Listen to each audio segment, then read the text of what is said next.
Okay, I'm going to tell you a brief history of white settlement in Western Australia. Basically, the explorers in the 1800s were looking for fame and fortune came in the form of two areas really, mining or farming areas. And it was fucking dry, so there wasn't much farming area, but they did find gold in Kalgoorlie in the 1890s. And C.Y. O'Connor, administrator for the Western Australian government, went, fucking, how about we pump water out there? 600 kilometres.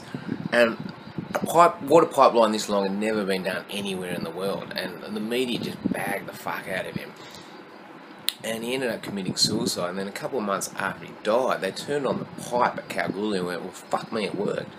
And the town boomed. And that Kalgoorlie is the last place in the world where there's been a gold rush. People came in from all around the world, and the town it's still booming. There's a fucking big hole out there, and they're digging heaps of shit out of it.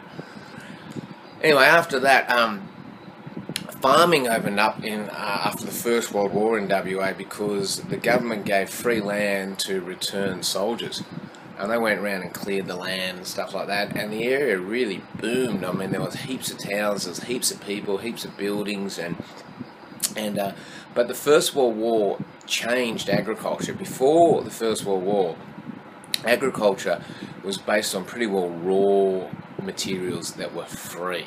So farmers, they weren't rich, but they weren't in debt, and they could raise families. But that changed after the First World War because all the war industries in the First World War, when it stopped, went, fuck, how can we keep making money? So what they worked out was that they could change the nitrogen factories, which they made bombs with, to fertilizer factories for farmers, get them off cow shit and all that.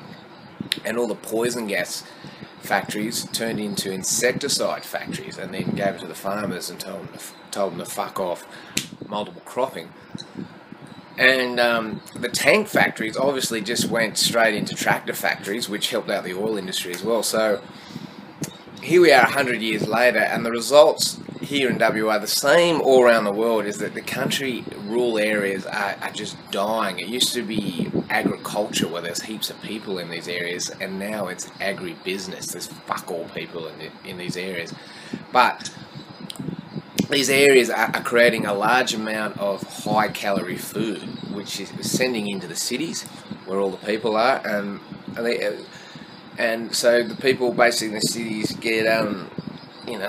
get chronic diseases, which is the big cash cow of modern medicine now. Oh, we've fixed a few infectious diseases, but we're going to turn a blind eye to all that chronic disease.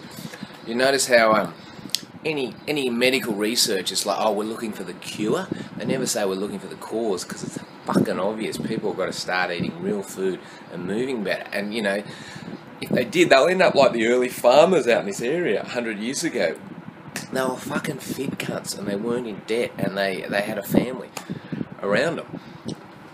So that's basically the story. Now, what's the solution to all this? The solution to all this is fucking obvious. It's just pump more water out here in Australia. If we could pump water to Kalgoorlie 120 years ago, why the fuck can't we pump water all through the middle of Australia and create a really rich food bowl based on natural resources and, you know, a really strong culture? And the answer to why you can't do that is because you're not going to pump water into the middle of Australia when you can pump fertilisers and insecticides and fucking heavy machinery, because that's where all the money is. And the last thing you want is farmers to become self-sufficient. Fuck that. And they've done a pretty good job.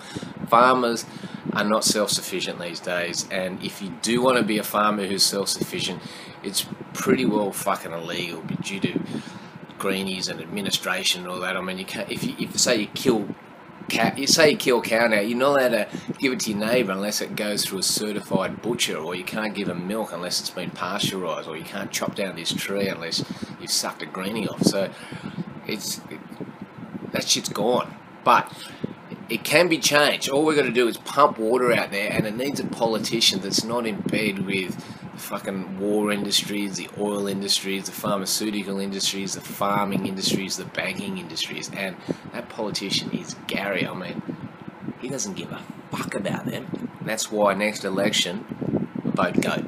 Hey Gaz, you'll sort this shit out.